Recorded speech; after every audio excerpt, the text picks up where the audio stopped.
going to do your hair, you're going to do your makeup, you're going to put some perfume on. Hello, hello, hello, all of my beautiful ladies. It's your girl, the Real K Star, and we are back with episode number 6 of the Unbothered Book Club. Okay, so now I'm going to tell you the 4 different groups for each of the weeks. Again, we have 4 weeks, 4 groups. So now I'm going to tell you the different groups that we have them categorized in, and I'm going to tell you a factual definition of how they align with each other. And then I'm also going to tell you from my perspective. Okay, so for physical and environmental, this group connects your internal physical home, your body, with your external physical home, your space. They resonate because it is incredibly hard to focus on mental or emotional healing if your physical body is exhausted or your physical space is chaotic. And we actually do have a video on curating your environment. And in the video, I believe I mentioned how can you desire to live in a mansion or a penthouse if the environment you are currently living in is pitiful, disgusting, or like you don't keep it up to par, or like, take care of the things you do have, appreciate what you do have type of thing. So decluttering your room directly lowers your cortisol levels, and nourishing your body gives you the energy to maintain your environment. Together, they create a baseline physical peace you need to function at your highest potential. And I highly agree with that. So again, like in the morning, you'll clean up, or you'll straighten up a little bit, right? Or maybe you'll do that before bed, but whatever. You get up in the morning, you do your skincare, you get your coffee or your tea, whatever you decide to have, because again, that's all a part of self-care. You do your skincare, you get your coffee, you clean up a little bit, you straighten up your home. That is a part of your physical self-care in the morning. So that's physical and environmental self-care. Now let's move on to number 2. This is going to be week number 2. We're going to be focusing on emotional and spiritual self-care. So the vibe is unbothered, aligned, and deeply rooted. This is your inner sanctuary. It's the deep, non-negotiable inner work required to heal and protect your peace. And here's why they resonate. Emotional self-care gives you the tools to process your feelings and heal from past hurt, while spiritual self-care connects you to your deeper purpose, core values, and higher perspective. When combined, they turn self-care into a ritual. Spiritual alignment gives you the strength to enforce your emotional boundaries, ensuring you don't pour from an empty cup. Now, I believe I just said this not too long ago, but if I did, I'm going to say it again. Once you understand this is your life, once you pour into every aspect of your self-care, that's the 2 key factors, right? Understanding this is your life, and number 2, pouring into your self-care from every single aspect. Once you do those 2 things, you will be able to just continuously pour into yourself until you overflow. It's going to overflow so much that you're going to be able to help the people around you. You're going to share the things that you know with the people around you, and that's going to help them. This world, God designed this world for us to pour into ourselves as much as we can, so that way we can overflow and go and spread the love, spread the joy, and help other people. That's the cycle of life. That's exactly what it's designed for. Okay, so did I read this part? Here's why they resonate. Emotional self-care gives you the tools to process your feelings and heal from past hurt, while spiritual self-care connects you to your deeper purpose, core values, and higher perspective. When combined, they turn self-care into a ritual. Number 3, the power, mental and professional. The vibe of this one is main character energy, execution, and growth. This group is all about how you show up in the world, build your vision, and protect your intellect. Here's why they resonate. Your mental self-care, learning, mindset, creative brainstorming feeds your professional self-care, building businesses, managing time, stepping into leadership. Conversely, strict professional boundaries give your mind the necessary brain breaks to rest and recharge. Sorry, you guys. This combination keeps you sharp, inspired, and building your empire without burning out. Okay, so mental and professional. I also wanted to note this.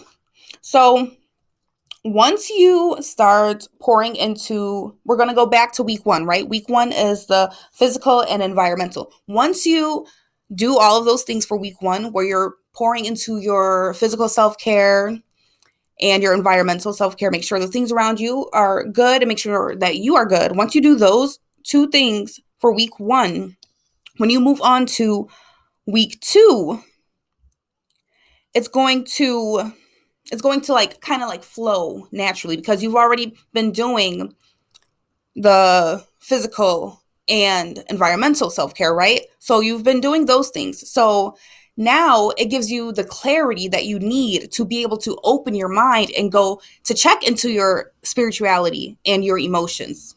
Okay?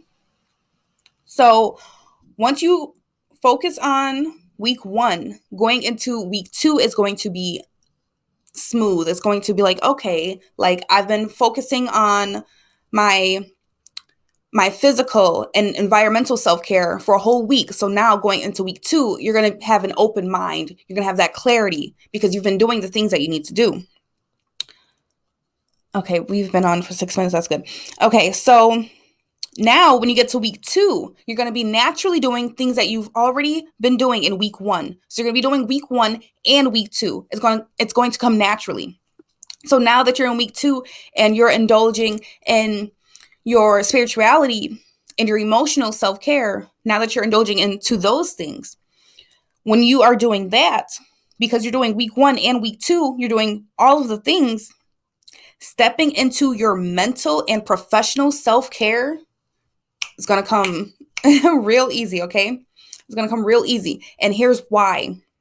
So not only are you indulging and you're pouring into yourself from your physical aspects and just curating your environment, curating the look you want, making you feel good because, when you look good, you feel good and you go throughout your days better. So when you're doing those things and then you go into the emotional and spirituality, now you are not only you're taking care of yourself physically, but you're also taking care of yourself mentally.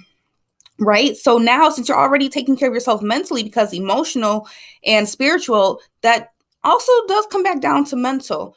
You're going to go into week number 3, where you are prioritizing your mental and professional self-care with not only an open mind and clarity, but now you have also touched your spirituality. You have found your greater purpose. You have your eyes are open to things that they were not open to before. You're open to learning more. You're open to see what else the world has to offer. That's number 1, definitely, for when you touch your spirituality. You are open to see what else does the world have to offer. What else is going on in this world that I don't know about? So when you do week 1, week 2, and you get to week 3, and it's time to, let me go back to what I just read. And it's time to have that main character energy and execute and grow. You're already going to have that main character energy, again, because you just indulged in your physical and environmental self-care. You're going to be able to execute because you're ready. You're ready. You're going to be ready to execute. You're going to be ready to execute. You're ready. And the growth, your mind is opened. You're looking for new experiences, new things to learn. You want to learn. So these are all, they all align with each other. It all comes back down to one. When you do it all is going to fall in place smoothly and effortlessly, okay? So week number 4 is going to be social and financial. Now, for social and financial, I'm going to read the factual information I have on how this resonates. And then after that, I'm going to give a brief statement from my perspective. Okay, where were we? I'm sorry, y'all. I apologize. I had to assist my daughter with something. Now I'm going to share with you guys why they resonate. Both of these areas require intense gatekeeping. Social self-care ensures you are only investing your energy into trustworthy, high-vibe relationships. Financial self-care ensures you are managing your resources to build long-term freedom or generational wealth and security. When your finances are secure and your circle is solid, you eliminate a massive amount of daily life's anxiety, allowing you to move through the world with ultimate confidence. Something I'm going to add to this is you guys know that confidence means to, let me see, confident, confide. It means to trust. So trust as in like, do you trust yourself? You are confident when you trust yourself. I just learned or fully understood the concept of confidence. Like a couple days ago, like 2 days ago, actually. So now when it comes to social and financial self-care, again, you guys heard what the factual relation stated, but when you hang around people, when you put yourself around people, when you engage in conversation with people, you want to make sure that you are engaging and talking to people who have, it doesn't have to be the exact same intentions as you, but like-minded intentions. Maybe they are doing something that you one day want to do, or maybe they're like intelligent and you can learn from them, people who have good intentions with life, people who are productive and outgoing and always looking for kind of like the next thing, people who are always looking to learn. You want to put yourself around those type of people so that way you guys can feed off of each other's energy. You guys definitely want to feed off of each other's energy. You don't want to be around people where, let's say they have no goals and you have all these goals. Like, yes, that's good.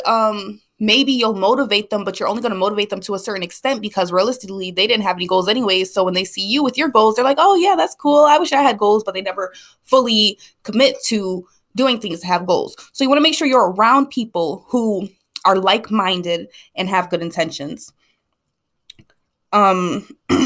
Also, they always say it's not about what you know, it's about who you know, because who you know brings a lot more value than what you know. Because sometimes it could just be the right person, people, place, time. It could be the right person. And we have 2 ears, 1 mouth. God gave us 2 ears and 1 mouth so we can listen twice as much as we speak. So when you are around the right people, around intelligent people that you can learn something from, always remember to always know that and always accept that you are willing to learn more. Always be willing to learn more. Don't be a know-it-all, right? That's how you block your knowledge. That's how you block your blessings and your ability to learn something, because most of the time we think we're a know-it-all. And sometimes you might even know what someone is talking about, but maybe you never understood the full concept, or maybe you don't know the full concept of that specific topic. And because you thought you knew it all and you just kept on talking and talking, you didn't get to learn more about that concept, if that makes sense. I hope that makes sense. If that makes sense, let me know if that makes sense. So again, we have 2 ears and 1 mouth, so we can listen twice as much as we speak. And when you're around the right people, you want to make sure you are listening a lot and talking a little bit. And when you do talk, if you feel the need to talk, make sure you are asking the right questions. Always know the right questions to ask. I was reading a book recently, Rich Dad, Poor Dad. I actually have I think just a few more minutes left of it, actually like 5 minutes of it. But in the book, what's his name? I don't know his name. But the guy, he said that his rich dad, I guess he had all these employees that he was kind of underpaying, but he said that he was underpaying them because they were willing to work for that pay. So technically, they accepted it. They didn't say oh no, I'm not going to work for this. They still chose to work, basically. So he said that all of his employees, or like friends, like his friends who were not wealthy, friends who were, I guess he would consider them poor, he said his friends never asked the right questions. The only thing they would ask for was to either borrow money or to have money, or like just something that was not like beneficial towards them in the long run. They would always ask for like things for like right now type of thing. Like they wouldn't ask, "Oh, how did you become a businessman?" or "How can I do what you're doing? How can I set myself up for financial success?" Like they never asked the right questions. They would ask, "Hey, can I borrow money for this?" or um just that's the only example I have as a question, but they weren't asking the right questions simply. Okay, so now that we went through all four all four sections for each week that we're going to be doing. Now that we went over that, so we know that week 1 is going to be physical and environmental self-care. We know that week 2 is going to be emotional and spiritual self-care. We know that week 3 is going to be mental and professional self-care. And then we know that week 4 is going to be social and financial self-care, right? So now that we have this for every week, it is going to be a full month, the 30-day Unbothered challenge. Here's how we are going to take action for the challenge. So week 1, I'm still going to continue to upload my videos for the Unbothered Book Club, but I'm also going to be uploading a video every week for the Unbothered challenge, the 30-day Unbothered challenge. So the first week, I'll have a video on the physical and environmental self-care. In these videos, they're going to give you actionable steps, actionable guides of things that you can do throughout the week. So I'm not going to tell you them here, but when you go to watch those videos. So it starts June 1st. So the very first video is probably going to be published like the weekend before June 1st. So that way, when June 1st comes, the video is already up and you already know, you probably watched it the day before. You already know the things that you can do to implement these aspects of self-care in your daily life.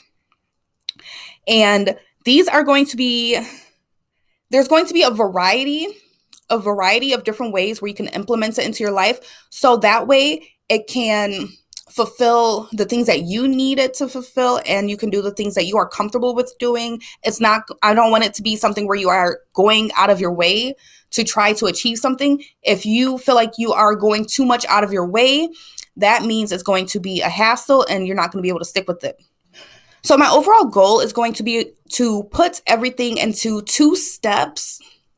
So that way each day you'll have like a different series of 2 steps, because I feel like if you could do like step 1, step 2, I feel like that is the most simple way to actually like not only like learn something, but you can take action if you only have 2 steps. Because if I give you a list of like 10 steps, 8 steps, 5 steps, that's too many steps for somebody who genuinely does not get up every day and do all of those things. So 2 steps is the easiest way to accomplish anything. We're going to make it into 2 steps every day for the next 30 days, starting June 1st. You're going to have 2-step, or you can make your own. I'm going to give you a different like variety of things, but you can create your own 2-step method to achieve all of these aspects of self-care. So once you implement this into your daily life, it's going to help you remain unbothered, protect your peace, and protect your energy in this world full of chaos. And you will be able to get a text message that usually would annoy you and irritate you. You're going to be able to get one of those text messages and you're going to be able to just look at it and be like, whatever. Like, you're going to have that type of energy. You're not going to be so uptight and so butthurt about what other people think or portray or feel about you. I hope I said that right. If you guys are looking forward to the 30-day Unbothered challenge, let me know in the comments down below. If you have anything you would like to add to it, let me know in the comments down below.